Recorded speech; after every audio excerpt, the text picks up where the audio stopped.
Quando a morte não é mais o problema em si, e sim um espelho para você olhar, para você observar as escolhas que você fez até ali, as escolhas que geraram o contexto até ali. A morte de Ivan Ilitch, Lev Tolstói. O livro já começa anunciando a morte, né, não só pelo título, mas pelo primeiro capítulo mesmo, a morte de Ivan. Uma coisa interessante é que Ivan tinha uma boa vida. Ivan tinha uma vida que as pessoas invejavam, inclusive tinha um cargo que as pessoas invejavam, família que as pessoas invejavam, e nada daquilo, nenhuma daquelas escolhas foram dele por ele. Em diversos momentos do livro você percebe que há uma... inclusive eu até me identifico nesse quesito. Escolhas que são feitas para você ter paz. Você escolhe certas coisas para ninguém te encher o saco. Você escolhe certas coisas para não ter que... Você passa uma vida escapando, fugindo de coisas ruins, de situações ruins. Então você faz as melhores escolhas possíveis, mas não exatamente por algo que você quer. Evitar,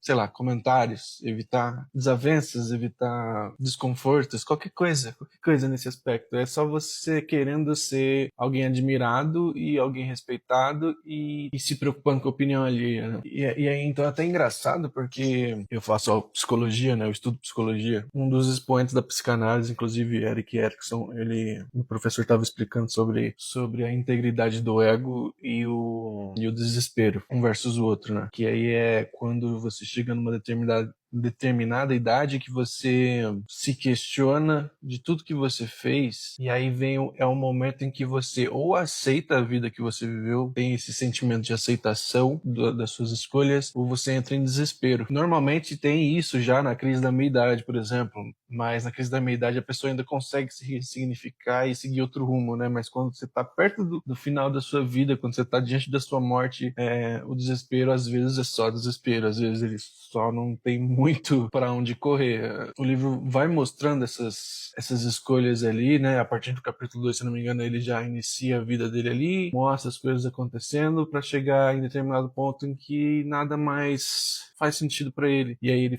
adoece, ele tá diante da morte dele, e os afetos que ele deveria ter, ele não tem, os afetos que ele precisa, ele não tem, a paz que ele precisava ter, ele não tem. Dito isso, profundamente reflexível. Eu gostei bastante de ler, tem tanta coisa para se dizer assim. Se você for analisar o relacionamento com a esposa, por exemplo, a distância que se tem com a filha, finalmente uma proximidade verdadeira, não é no sentido de profunda, sabe, com um dos criados ali. Então você percebe exatamente esse ponto dessa integridade do ego contra o desespero. Ele está em desespero, questionando e não aceitando nada daquilo, mas inevitavelmente não tem mais o que fazer.